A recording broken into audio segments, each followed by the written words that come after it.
The night of May 9th, Hayley Price was waiting to meet up with her boyfriend, Brian, so they could make out and talk about what a bitch Alex was being lately.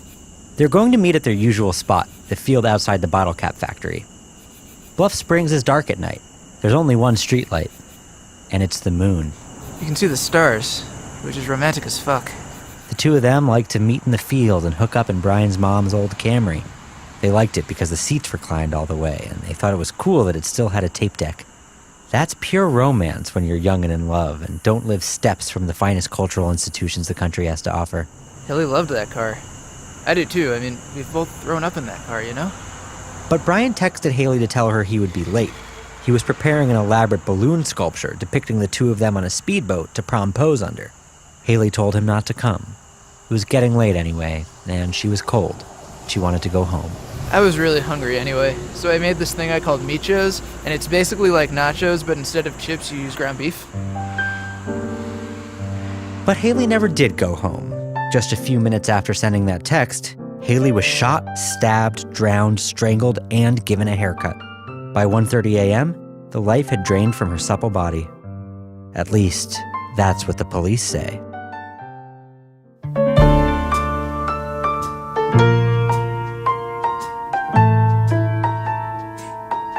911, what's your emergency?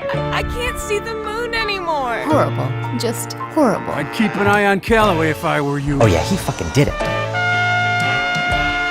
What do you mean Hayley's dead? Oh my god, you didn't know? From The Onion and Onion Public Radio, I'm David Pascall, and this is A Very Fatal Murder. It had been 2 months since Hayley's body was found, and the Bluff Springs Police Department still had no major leads. And after hearing about how they had mishandled Brian's cases in the past, and how they never considered bringing a podcaster onto the force to investigate the murder, I knew that I had to question every detail the police presented me with. At this point, I was still the only podcaster on the case, and it was up to me to bring Hayley's killer to justice. The police say that all it took to kill Hayley was a gun, a knife, a rope, and a pool of water. But that always seemed strange to me. I mean, can a person really be killed from just a gunshot, 7 stab wounds, and lack of oxygen? I needed to find out for myself. It's weird, right? I mean, someone doesn't just die because you shot them. David, have you considered doing your own forensic testing? Yeah. Bring in some experts. The police's official account goes like this. Hayley Price began walking home sometime around 1:15 a.m. on May 10th, when she was bludgeoned over the head and dragged into the bottle cap factory. There, she was shot, stabbed, drowned, strangled, put in an ugly shirt, given a mop-top haircut and a manicure, slashed across the stomach, and placed gently on a pillow. By 1:25, she was dead. I needed help to recreate the situation, so Ethel dispatched a group of young, desperate OPR interns to Nebraska. We needed to replicate the official facts perfectly to find out if what the police were alleging was actually true. I got funding from OPR to build an exact copy of the bottle cap factory about a mile outside of town, and I got it up and running in about 5 months with the help of our team of interns. Eventually, our factory replaced Callaway Industries as the biggest bottle cap producer in mid-Nebraska, and we were employing 2,000 people. We just needed to put the final touches on the testing site. It was 54 degrees and cloudy on the night that Hayley was killed, so on the day of the test, we filled the area with massive refrigeration units and rented a blimp to hover in front of the moon. Conditions were finally perfect. At exactly 1:15 a.m., we started. Nice. Okay, Janice, how do you feel? Huh. Okay.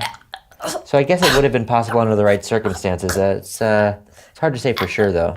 Our first test proved that it actually is possible to kill someone this way. But it brought up a huge inconsistency in the police's story. See, in just a matter of hours, the intern I had asked to run the test was arrested and charged with murder. And just a few months later, he was sentenced to life in prison without parole. So why is Callaway still walking free?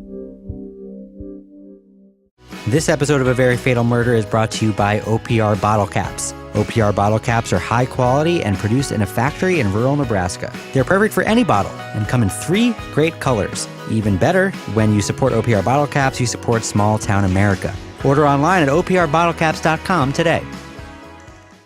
So, from the angle of impact and the amount of blood present here, we know that the victim would have been about here when they were stabbed and shot. So, the same place? Yes. You see, because the angle of impact for all of these is just... I asked Gina Lewis, a blood spatter expert from the NYPD, to take a look at the blood stain from Hayley's murder.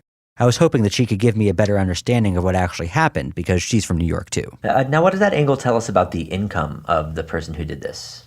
That's not something blood spatter helps us determine. I also brought in a haircut expert, Joey Sharp, to help me figure out how long it might have taken to cut Hayley's mop top and who might have done it. Wow, okay. See, whoever did this was smart. You got a mastermind on your hands. That's what I thought. I mean, I would never have thought to do this shape for her. But you know what? It actually works with her bone structure.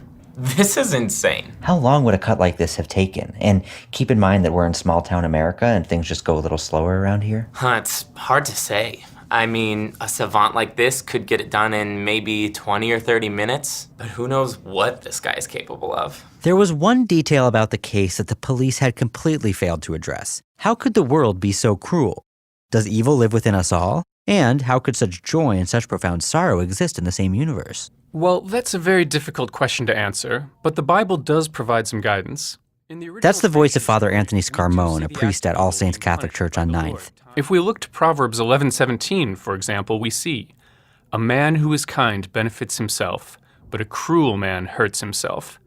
So while there will always be cruelty in the world, I just feel so hopeless, you know? I mean, she was so young and beautiful.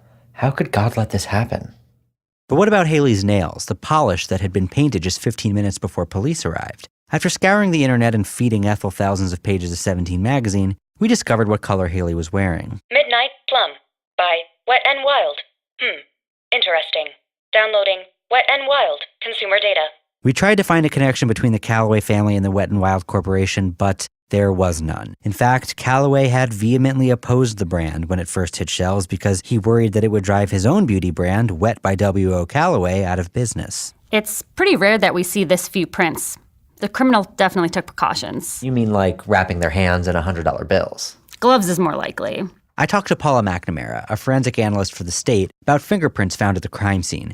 She told me that the area was remarkably free of prints, which made me recall an important detail that a local woman had yelled at me when I was doing some background research about Callaway. He ain't got no fingerprints. They're smooth and shiny, just like the rest of them. What if Callaway didn't have any fingerprints? If that was true, then wasn't every surface without a print covered in Callaway's fingerprints? And if that was the case, the crime scene had Callaway's prints all over it. After doing all that research, I still didn't have conclusive evidence implicating W.O. Callaway. I was no better than the police, and that was unacceptable. The only thing I had learned after months of work was that Hayley was a vibrant girl in the prime of her life when she died. But with no real answers and a court order to stay at least 100 feet away from Hayley Price's corpse, I was getting frustrated.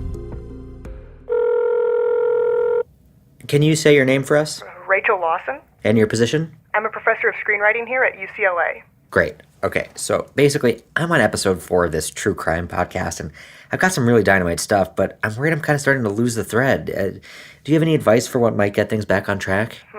I assume you've talked to the victim's family. Oh yeah, got them crying and everything. And established a prime suspect, someone with a dark past? Yeah, the town millionaire, he's perfect. That's great. Well, it sounds like you're doing everything right. I guess the only thing I could add is it always helps to end the episode with some sort of bombshell. Something to shake things up and keep your audience riveted. A bombshell. Okay. Yeah, I like that. Thanks. And my next question is... That was 10 years ago. Next time on A Very Fatal Murder. Oof, how about that Icelandic volcano? I don't know about this Sarah Palin. God, I hope they rescue those Chilean miners. Okay, this is it. Callaway is on the other side of this door. Go, go, go! A Very Fatal Murder is made possible by the entire cast of The Real World Seattle and the National Foundation for Sounds and the Arts. And special thanks to the Big Book of 1,000 Facts for fact-checking this episode. Visit our website for more information and a chance to join the next class of OPR interns. Okay, guys, it is pledge season at OPR, and we're doing something special this week, so listen up. We're giving away one brand new murder weapon every hour to one Very Fatal Murder listener who donates to OPR. It can be any amount, whatever you can afford. Even $5 really helps us reach our goal. And one more thing. This week, all our donations are being matched by my parents. Just go to opr.org to donate.